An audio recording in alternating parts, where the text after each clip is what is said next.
So we're going to switch gears to our next session, which is called Aquaculture During COVID, in which Dr. Jonathan Van Senten, an assistant professor at Virginia Tech, will talk about a survey from you, the producers, on COVID-19. And then we'll hear from Dr. Trey Malone, assistant professor at Michigan State University on direct marketing. So take it away, John. Hi, good afternoon, everyone. Thanks for the invitation to participate. I think it's wonderful to see that there is a first annual Great Lakes Aquaculture Day, and looking forward to witnessing many more. Like Lauren said, my team and I, Dr. Carol Engel, Matthew Smith, who's also participating in this event here today, have been assessing the impacts of COVID-19 on the U.S. aquaculture industry, and I want to share those results with you here today. I want to start by thanking all of the producers and all the people that helped us to distribute the survey. Of course, we can't do that without their assistance, and so it's critically important to have that support from industry and stakeholders. So thank you for that. So we're using Qualtrics online survey. Obviously, with the pandemic, there's restrictions on travel and all kinds of things on our end as well. So our survey is a quarterly survey sent out at the end of each quarter. We don't have a formal sampling protocol. We are sending it out and trying to reach as many people in the industry as we can. And so they are self-selecting for participation. I'm going to talk today about Q1 and Q2 results that we have in. The Q3 survey is actually open at the moment. It opened Monday this week for data collection. So that's running at the moment. So Q1 and Q2, just to give you kind of an overview of who the respondents were. It's always important to know who participated in the study. And so the next couple slides kind of give you an idea of that. Q1, we had a phenomenal response. I mean, really shocking, 652 total participants in the study, 537 responses that were sufficiently complete for analysis. To give you an idea, that's about 18% of all the farms reporting on the 2018 USDA Census of Aquaculture. Q2, we did see the response drop off a little bit, 248 responses that were sufficiently complete for analysis, which is about 8%. That's not atypical to see with these kinds of studies that go over an extended period of time, that response drops off. There were other factors too that contributed to Q2, and I think some of that was mentioned earlier on the producer panel, that some segments of the industry started to bounce back, so people weren't as affected. So this is where our respondents came from, or where their farms were located. You can see the census is there again, USDA census data is there for comparison. Roughly proportionate geographically to the census data across both Q1 and Q2 respondents with our response. So getting into the data itself, this first, I'm only going to put up a few charts. There's a lot of information. The surveys are pretty comprehensive, covering a number of different topics. I'm only going to talk about some of the key aspects in Q1 and Q2 here today, but I will share at the end a link for where you can find all of these reports. They are published online. They are publicly available. So if you have an interest, you can look there for some more detailed information or for specific sectors. So I'm going to discuss primarily the average results across all segments of aquaculture. But as you can see on this graph here, different sectors of the industry did experience different impacts and effects. So I think it's important to note, we talk about aquaculture as being so very variable, different species, different markets, and that's reflected in this data too, of course. Someone that's selling all their product into the food service sector, for example, was likely to be much more affected than someone that was doing direct to consumers with the effects of the pandemic. So, we see here that basically a large percentage of our respondents in quarter one did experience lost sales and canceled contracts. Not as many canceled government contracts because those are less common in the industry, but also some of those. And then you see also within some of the sectors like ornamentals and crustaceans, a fairly high percentage of respondents that also experience losses to export markets. Remember, this is all tied to the shutdown, right? Quarter one is when we started implementing closures of non-essential businesses. People were starting to stay at home. Stay-at-home orders were going into effect. So everybody was really scrambling at that point. When we look at quarter two, we see that same trend, general trend, still lost domestic sales, and still experiencing some canceled contracts. With every survey, we get a little smarter. So this time we added an option to ask folks about contracts that have been delayed instead of canceled. And you see some of that here with some of these sectors too, for example, with catfish and sportfish, where contracts were delayed instead of canceled outright. But we're still seeing, across the entire sector, over 70% of our respondents that had experienced lost domestic sales. So this chart is comparing the value of those lost sales in quarter one and quarter two.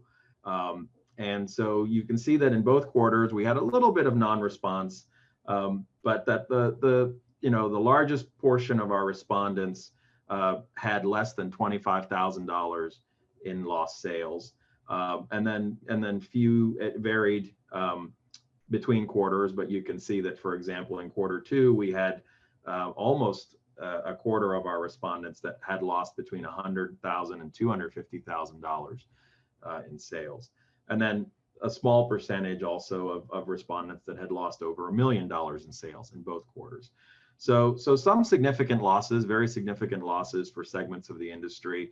Again, this varied by species and market sector, actually. So if you're interested in that, I would encourage you to look up those studies, like I said, that'll be available online or are available online. So one of the other things we asked about was labor, challenges with labor on the farm. And that included both terminations, but also shortages due to illness, shelter at home policies, things of that nature. So you can see that a third of quarter one respondents indicated that they would, that they had terminated employees during the first quarter. And that was about a 27% in quarter two. So terminations of employees in both quarters of the survey. Also, about a quarter of respondents in quarter one said that they would have to soon terminate employees. So that was asking really about some of the future effects. It was unlikely that that everything would be over in a few months. So we did ask about that, what the outlook was.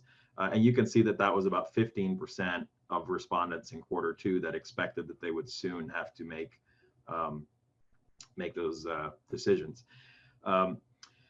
In most cases, it seemed to affect between 1 to 3 employees. Most aquaculture businesses are small businesses. So it seemed to affect in most cases between 1 to 3 employees that were being terminated. And then the number of weeks that producers were telling us they had to make a decision kind of flip-flopped between quarter one and quarter two, but 1 to 3 weeks or 4 to 6 weeks of time before they had to make an additional decision on additional terminations. I will say that in some cases, again, some sectors with the variability, over 20 employees had been terminated, individual cases in excess of 100 or more in a few cases. So yeah, that was pretty significant. And then we also asked about production. So you may have noticed a trend here. I started with lost sales, then labor, and then production impacts. So we did ask in the survey about production impacts, and you can see that respondents were reporting various different kinds of impacts that they were experiencing. A lot of this was due to the shutdown of non-essential businesses. So for example, construction services or engineering services or financial services that then would translate into challenges on the farm, where the farm could continue operations, but they couldn't get either the equipment that they needed or the services that they needed to be able to continue to operate as normal. I want to talk briefly about some of the new questions we added in Q2. This is a question about cash on hand. How much cash on hand did people have to cover operating expenses? And again, this is trying to get towards what are some of these longer term implications of the effects of COVID. And you can see that about 9% of the Q2 respondents indicated they had no cash available whatsoever to cover operating expenses, which is very troubling. But that 25% and then 21% said that 1 to 3 months or 4 to 6 months, which is a little bit more wiggle room, but still, considering Q2 was, we're now in Q3, that was already 3 months ago, right? So someone that said they only had 3 months of cash on hand, that situation may have already changed at this moment. So yeah, definitely, concerned about some of the longer term implications on the industry. So also, I think, people are well aware that the federal government did step in, as well as some state programs with different assistance and relief programs that were developed. So we asked about those in Q2 because many of those were actually announced towards the end of Q1. And so that was added to the Q2 survey. This is just a snapshot of the financial assistance programs that were received. So people who had applied for this program, whether they received that assistance in Q2 or not.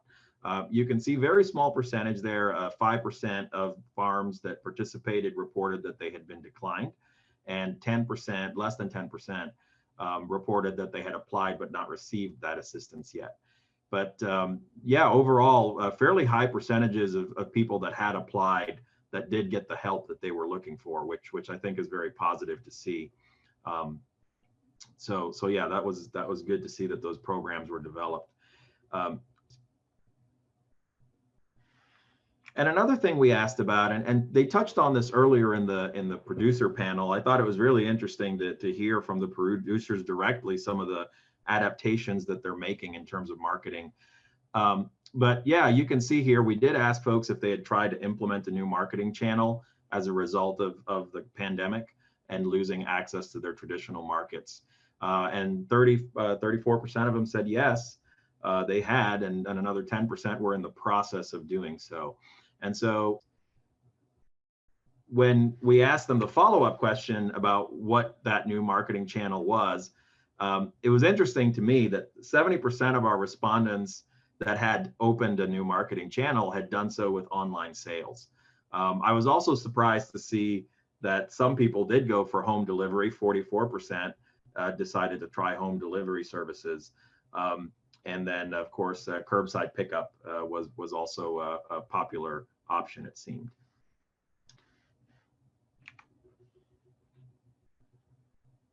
So I want to just mention USDA FSA CFAP 1. Those applications began on August 17th, and a number of aquaculture crops were eligible, which was fantastic news. Big kudos to USDA for stepping up and making this happen.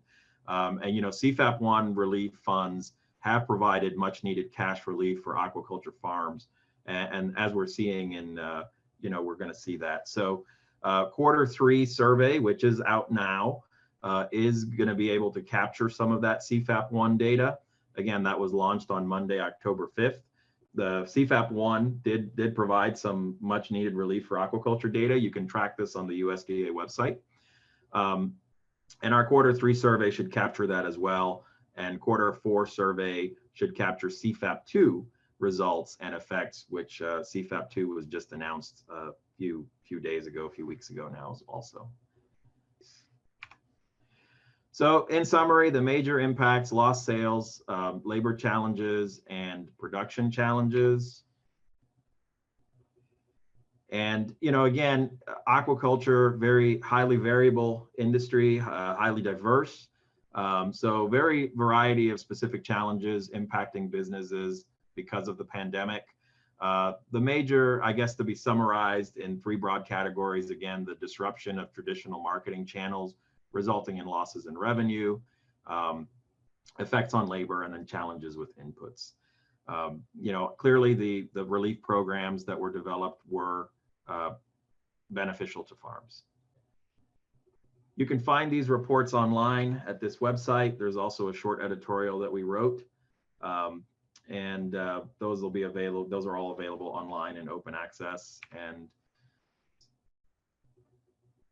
And I just want to thank NOAA Sea Grant for sponsoring the project. And yes, our Q3 survey is live now, and you can fill it out or complete it by scanning that QR code or clicking on that link. Great, thank you, John. Really appreciate it. Okay, next we'll kind of switch it over to direct marketing. So we welcome Trey. You want to turn your video on? Hey, everybody. So I am going to be talking about direct marketing for aquaculture kind of broadly.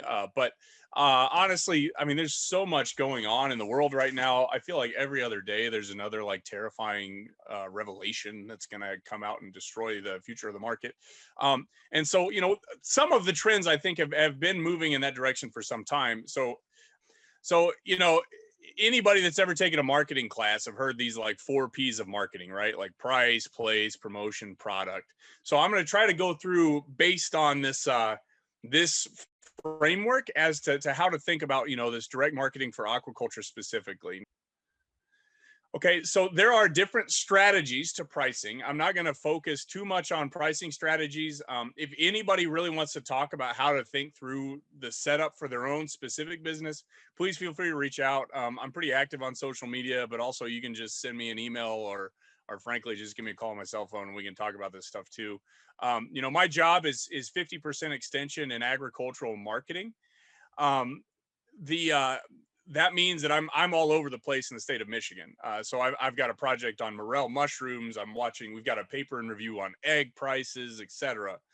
Now for aquaculture, each of y'all are thinking, I get as an industry more broadly, but every single person has their own farm to think about how to set up a good strategy for pricing.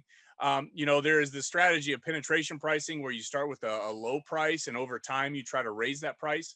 Once you've kind of adapted some high level of penetration. You also might think about, price skimming. So you start maybe, we don't have to talk about it. I don't have much time. Let's go to the next slide. Okay. Now the next thing you want to think about, once you have your price figured out, you have your product to think about. So what is it that people are willing to pay the premiums for? And that's actually a project that we're going to be working on pretty heavily in this an aquaculture grant with the Great Lakes Aquaculture Collaborative, where we're going to look at I think kind of a heavier emphasis on local. The reason that I think local might make a lot of sense here in the Great Lakes region is because people associate with the kind of cultural identity of the Great Lakes fish consumption. And so understanding how that kind of cultural identity of localness really plays into the premium that we might be able to draw maybe has a lot of potential. I threw up a handful of examples of what like healthy consumers are looking for in terms of labels, in terms of items. But honestly, that's a whole conversation we can have for days anyways.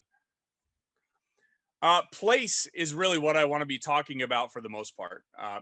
Place is the thing that I think everybody, Jonathan did a great job just now talking about how the change in the place of the location of the distribution channel has shifted over the course of COVID. And I think that shift is likely to stick around for some time. I pulled just some quick figures of projections from Mintel that they were trying to lay out the projections for kind of fish and shellfish in 2019. If you'll notice, these trends were already starting to happen in terms of fresh fish, especially. As you see, there's been this increase in fresh fish demand and a kind of an expectation that it probably would continue. And shelf-stable fish and shellfish stays about flat. But COVID, right? So year over year, food away from home expenditures in the United States has plummeted during COVID-19. So that first month in March, we saw a year over year drop of 51% of restaurant sales. So over half of the restaurant sales that we would have expected to happen just didn't happen. I work with the beer and cider industry a lot, and that mattered a lot, especially for those folks and for y'all, because I mean, we were stepping into really important events that were going on in sports. You know, we had March Madness coming up.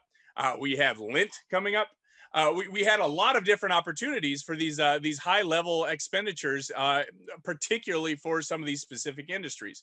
So that drop off hurt bad early, and it stayed bad. Now, one thing that I do want to highlight is, you know, yeah, maybe it's been promising that we've seen some bumps in at least month to month sales of food away from home, but we're stepping into winter. And, you know, it's not clear exactly what that winter sale is going to look like for restaurants. I've been on the phone with multiple policymakers and a lot of different people, reporters, wanting to know what winter sales are going to look like for restaurants. You know, I'd like to be positive, but we'll have to see. The jury's still out. You know, a place like, you know, Alabama is going to be able to maybe get away with some online or with some in-person sales. Here in the state of Michigan, you know, I live in Mason, Michigan. There really aren't a lot of places I can sit socially distant, spaced out, and safe in the wintertime. So we'll see what happens. Okay, so as Jonathan mentioned, everybody started moving online.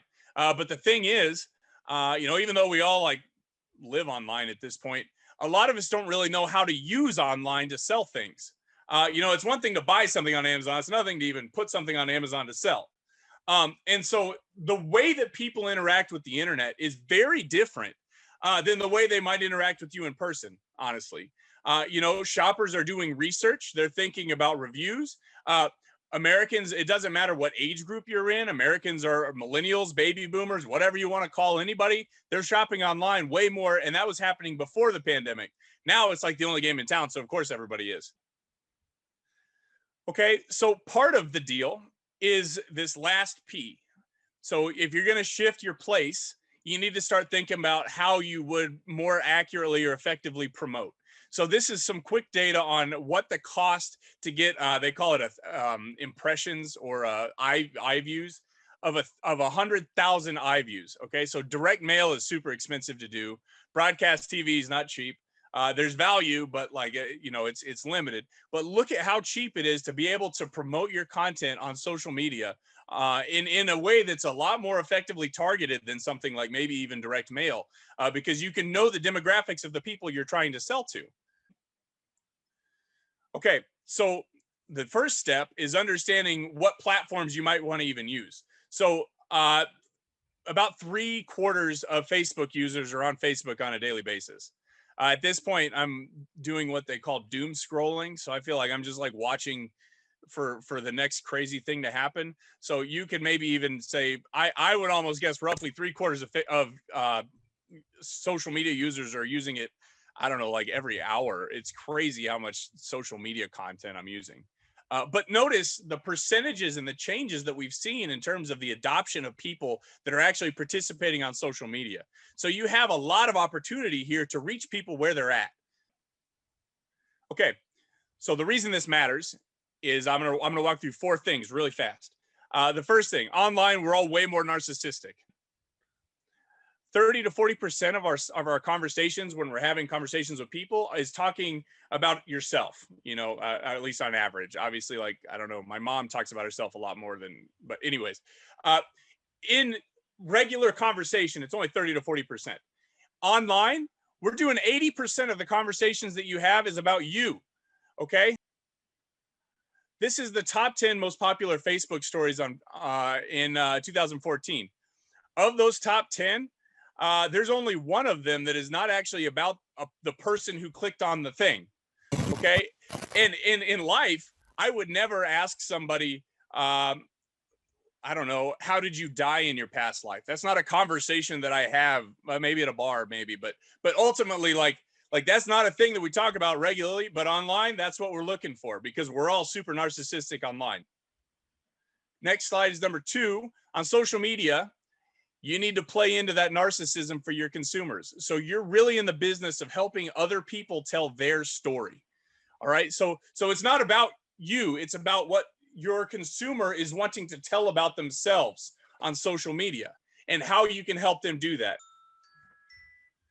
Okay, so I think it makes sense this way. Everybody thinks that they're the Karate Kid, but if you're doing online marketing, you really need to be thinking about yourself as Mr. Miyagi. Okay, so you really need to be thinking about, how do I guide my consumer into saying something about themselves, whether it be, this localness piece, this health piece, etc. Okay, and the way that you do that is by providing them opportunities to be your marketing. Okay, so the truth of the matter doesn't matter. It's what that consumer feels. You need to engage with them. You need to reward their loyalty. Right before the world melted, I went to a music festival in Arizona, and I took this photo holding my fiance in front of the stand. Now, notice they are promoting the heck out of it. And guess what? That ended up all over my social media. And now you random people in Michigan know about the Innings Festival that happens when baseball starts up. Number 3 is how to go viral. You have to build a community. Everybody thinks that this is what viral looks like. Okay. And actually, we probably know more what viral looks like now than ever before. But like, if you remember the Baby Shark video, probably everybody remembers the Baby Shark video. I was a camp counselor once. We sang that dumb Baby Shark video in 2004. But it wasn't until, this video came out on Pink Frog that the thing blew up. What viral online really looks like is this. So you basically put it out and you try to identify somebody that they call a maven or a sharer. Somebody is an influencer, right? And that influencer is what helps you open up the door. A good example is 50 Shades of Grey, honestly. So there was like a mini cult of fan fiction that was being read on fanfiction.com. Then somebody found it, posted it on Goodreads, which is a bigger cult of readers. And then from there was another cult that blew up from there. And now we have these dumb movies that came out about 50 Shades of Grey, and we all know about it. It felt like it came out of nowhere, but actually it took a long time to build up through these online communities. So the punchline is, you don't have to be for everybody. You just need to choose your battles for who you sell to. The way to do it is to be strategic about finding mavens. So find the people in your area who are very into maybe aquaculture more broadly, maybe fish, I don't know, local foods. Find those people that are influencers or that are connected, and try to develop those relationships based on these 3 things: geography, demography, and psychography. Okay, the last thing I want to say, because I'm out of time, is take advantage of the mere exposure effect. All right, so this is there's a lot of research on this. The exposure effect is this idea that people tend to develop preferences for things just because they're familiar with those things. Okay, so the Hey Macarena, I know 2 words to, but I bet all of you know the same 2 words, and we all know that song. And I frankly kind of hated it the first time I heard it, but now everybody knows it. There was a song called Friday that went viral for being terrible. Well, it's kind of coming back. She was on the Today Show, I think, last week talking about this thing. Gangnam Style, same deal. Most people in the United States don't speak Korean, but we all took advantage of it because it blew up and it was everywhere for a while. So what you do is you realize that your consumers have a limited amount of attention. So the best strategy is to reduce the cognitive effort for your buyers to remember you when they're thinking about fish. When they're thinking about aquaculture, you want the buyer to immediately think about you. And so the more you can get touch points on that consumer, the better off you're going to be for them to remember you online. So tell your story 1 to 2 times a day if you can. If you're going to promote online, make sure you're putting stuff out all the time, because everybody might not see everything you post, but that's not what matters. It matters that they see it a lot. Okay, so I'm over time, but I think that was my last slide. Thank you very much. I appreciate you guys. Oh, thank you so much, Trey. I found myself laughing, and now I'm going to have the Baby Shark song stuck in my head all day. Thank you. It's the worst.